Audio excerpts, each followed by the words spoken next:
देखिए central axis exam में कभी कभी कंपलसरी में 2 मार्क्स में कुछ पूछ देता है, चाहे लंबे लॉन्ग क्वेश्चंस में सेंट्रल एक्सिस का डेफिनेशन पूछ देता है।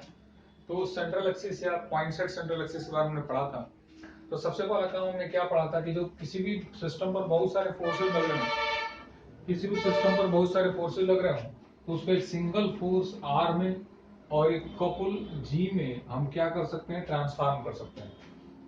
फिर हमने देखा कि एक ऐसा एक्सिस है जिस एक्सिस के हम चाहें तो आर को भी और जी को भी, जी किसके इक्वल आया था, जी cos थीटा को भी एक एक्सिस के हम अलाइन कर सकते हैं, और उसी एक्सिस को क्या कहते हैं, हम सेंट्रल एक्सिस करते हैं। तो डेफिनेशन दिया आपसे पूछता है तो आप पहले कहेंगे कि हम ये जानते हैं कि किसी बॉडी पर बहुत सारे सिस्टम ऑफ फोर्सेस वर्क कर रहे हो, तो उसको एक सिंगल फोर्स आर और एक कपल जी में क्या कर सकते हैं, कन्वर्ट कर सकते हैं। और फर्दर इस जी को भी हम क्या कर सकते हैं, इस तरीके से स्प्लिट कर सकते हैं, तोड़ सकते हैं कि लास्ट में जाके ये जी cos थीटा और आर दोनों का जो आपका एक्सिस है वो एक साथ कोइंसाइड कर जाता है, और जिस एक्सिस के साथ ऐसा होता है उसी एक्सिस को हम सेंट्रल एक्सिस कहते हैं। हमने फिगर से बताया था। हम शुरू किए तो शुरू करते करते याद करिए कि यहाँ पर आए थे और यहाँ पर आने के बाद आर, और यहाँ पर हमको क्या मिल गया था, जी cos थीटा। इसी एक्सिस को हम सेंट्रल एक्सिस करते हैं। कभी कोई डेफिनेशन पूछता है तो उस डेफिनेशन को फटाफट लिख जाइए जिससे आपको याद है। लिखिए लिखिए we know that a system of coplanar forces we know that a system of coplanar forces acting on a rigid body acting on a system coplanar word हटा दीजिए, सॉरी बार बार coplanar याद आ रहा है, coplanar word यानी use करेंगे, system of केवल forces लिखिए, acting on a rigid body can be reduced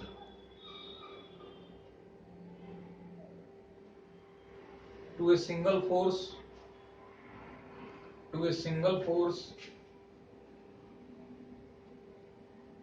acting at point O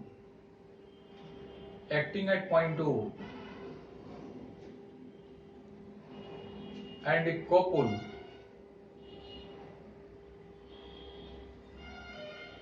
whose axis passes through point O, whose axis passes through point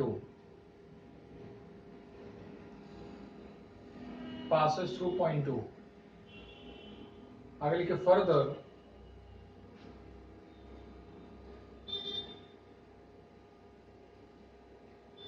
the resultant force capital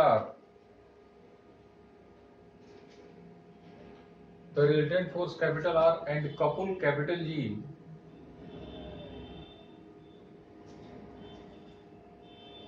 can be changed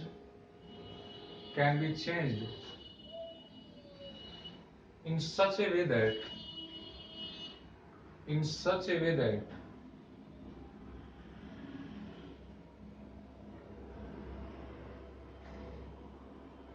the axis of couple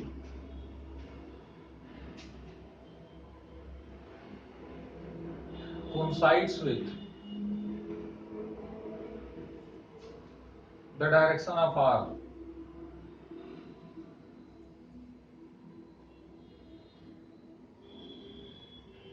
and the axis along which axis of couple and resultant R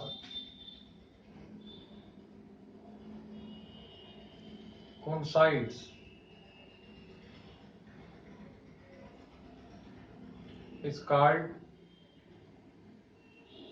central axis.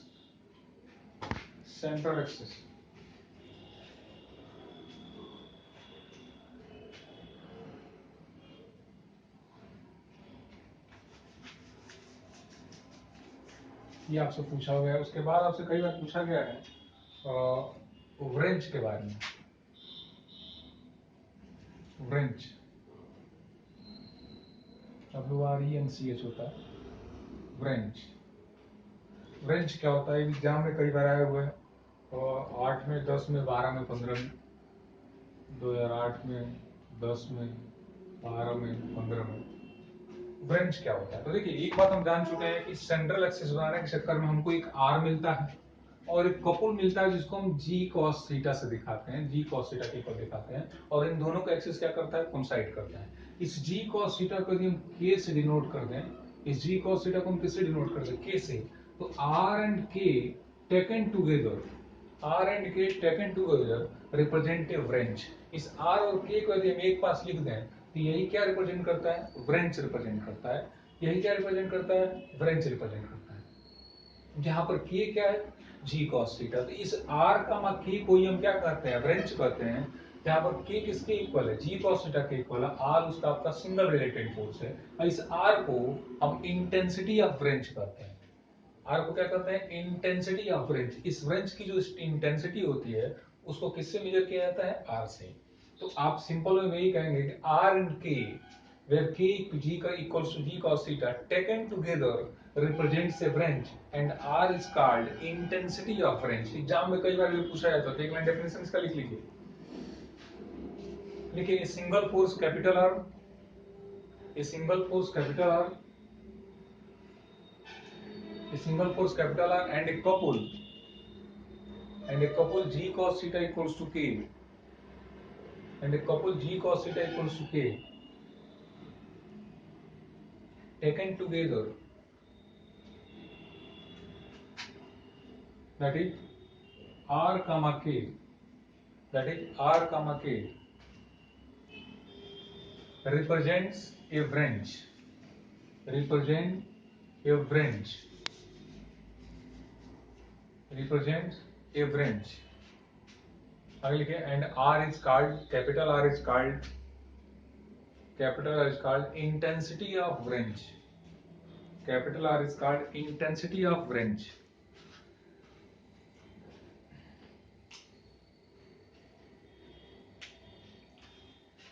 और कभी कभी एक चीज और पूछा हुआ है, pitch of wrench पूछा हुआ है, पिच ऑफ व्रेंच। तो आपको ये बात पता चल गया है कि आर और के क्या है, फिर याद रखिए के इज जी कॉस थीटा, जो कपल था जी कॉस थीटा, उसी को शॉर्ट हम किससे नोट करेंगे, के से। तो इस क्वेश्चंस में आप सॉल्व करेंगे, जहां भी के आएगा तो आप समझ जाएंगे वो के एक्चुअल में क्या है, जी कॉस थीटा है। तो ये पिच ऑफ व्रेंच भी एग्जाम में कई बार पूछा हुआ है, 2013 में भी पूछा है, 16 में शायद, उसके बाद भी पूछा होगा, इसके बाद का डाटा इसमें नहीं दिया हुआ है। तो पिच ऑफ व्रेंच क्या है, इस के और आर का जो रेशियो होता है, के और आर का जो रेशियो होता है, इसी को हम पिच ऑफ व्रेंच कहते हैं। और इसको किससे डिनोट कर देते हैं, पी से।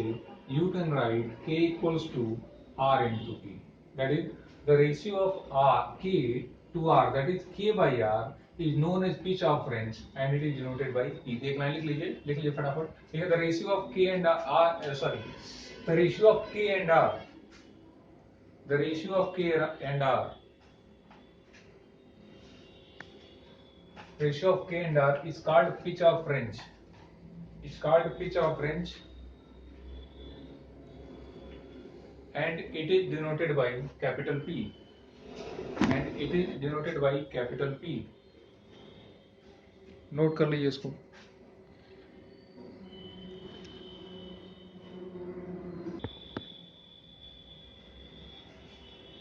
नेक्स्ट दिया हुआ है, to determine the condition that a general system of forces should be reduced to a single force. देखिए हमको वो कंडीशन सर्च करना है जिस कंडीशन के लिए जितने भी सिस्टम ऑफ फोर्सेस वर्क कर रहे हैं उसको हम सिंगल फोर्स में कन्वर्ट कर सकते हैं। देखिए हमारी आदत क्या है कि जब भी कुछ तो सिस्टम ऑफ फोर्सेस वर्क करेंगे तो हमारे पास एक रिजल्टेंट फोर्स आर होगा, और आर होने के साथ साथ एक कपल जरूर प्रोड्यूस होगा, जी। यहाँ तक कि जब हम point set central axis, that is central axis के बारे में पढ़ रहे थे, तो वहां पर भी आर तो मिला था, कपल जी नहीं मिल पाया, लेकिन उसका एक कंपोनेंट जरूर मिल गया, जी cos theta.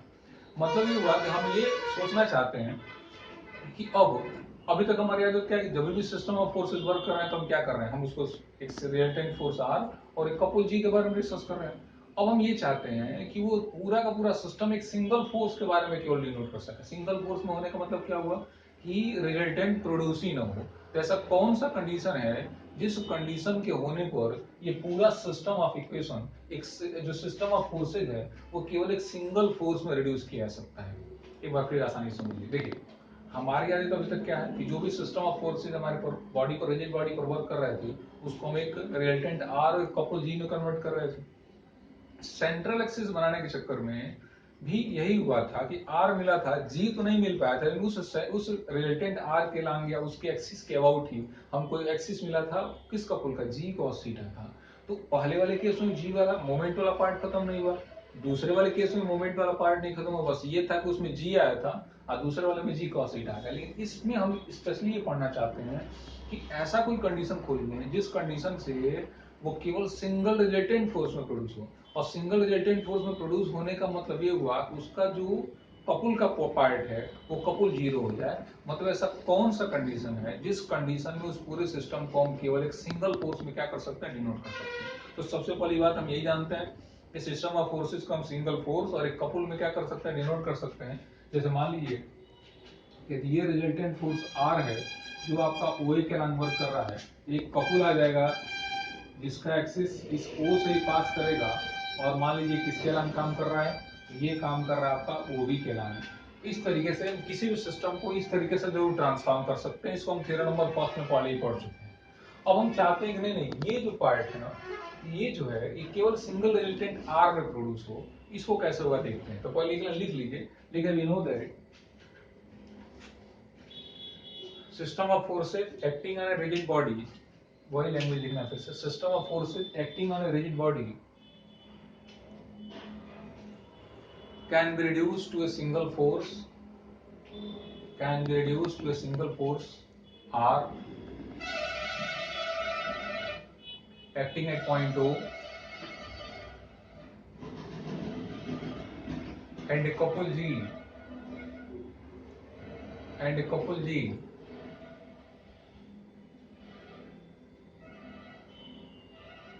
and a couple G whose axis passes through point O, whose axis passes through point O। नीचे लिख लीजिए let OA with the direction of, या OA with the direction of resultant R, OA with the direction of resultant R and OB with the axis, OB with the axis of couple G, OB with the axis of couple G। अब देखिए ये resultant R और जी के direction cosine हम पढ़ चुके हैं। इस रिजल्टेंट आर के डायरेक्शन कोसाइंस क्या होते हैं, X by R, Y by R और जेड बाई आर, आपको पढ़ाया चुका है। और इसके डायरेक्शन कोसाइंस क्या होते हैं, L by M, L by G, M by G और एन बाई जी, ये आप जानते हैं होता है। तो नीचे लिख लीजिए let L by X by R, Y by R, Z by R and L by G, M by G and N by G with the direction cosines, with the direction cosines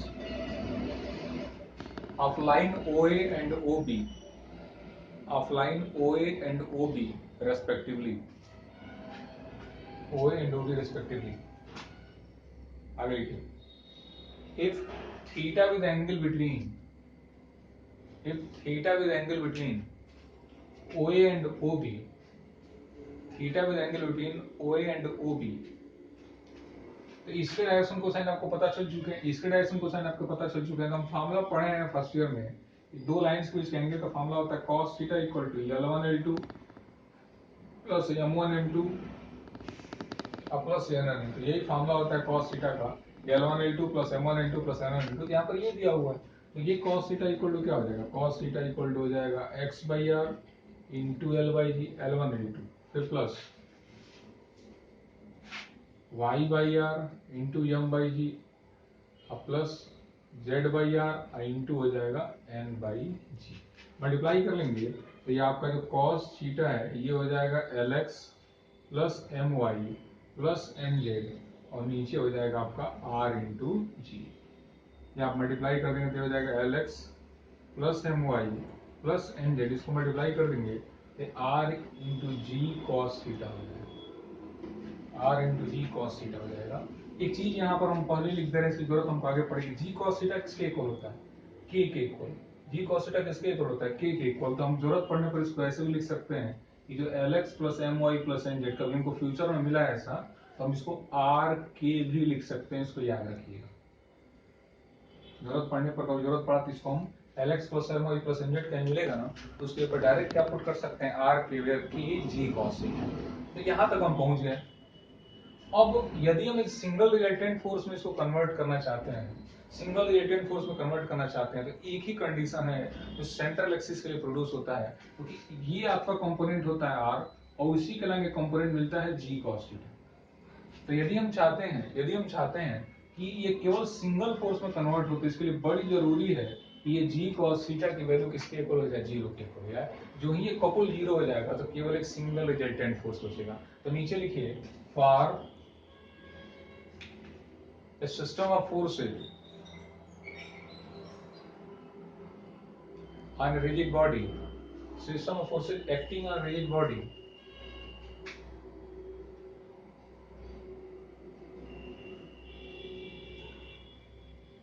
to be reduced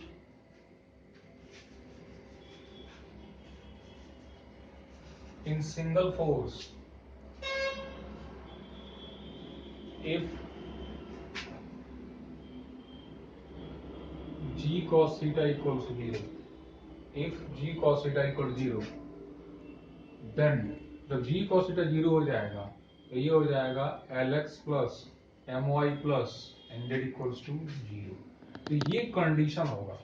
यदि उस system of forces के लिए ये condition हो जा रहा है कि Lx plus My plus Nz equal to 0 हो जाएगा ना, तो जितने भी सिस्टम ऑफ फोर्सेस पर वर्क कर रहे होंगे सबको हम सिंगल फोर्स में क्या कर सकते हैं, कन्वर्ट कर सकते हैं। तो एक system of forces acting on a rigid body can be reduced to a single force only when the expression Lx plus My plus Nz becomes 0 or equals to 0। ये 0 सिंगल फोर्स में convert तभी होगा जब Lx plus My plus Nz का जो value हो उस value को किसके इक्वल कर दिया जाए, 0 के इक्वल कर दिया जाए। तो ये सिंगल फोर्स में रिप्रेजेंट करना क्या कर देगा, शुरू कर देगा।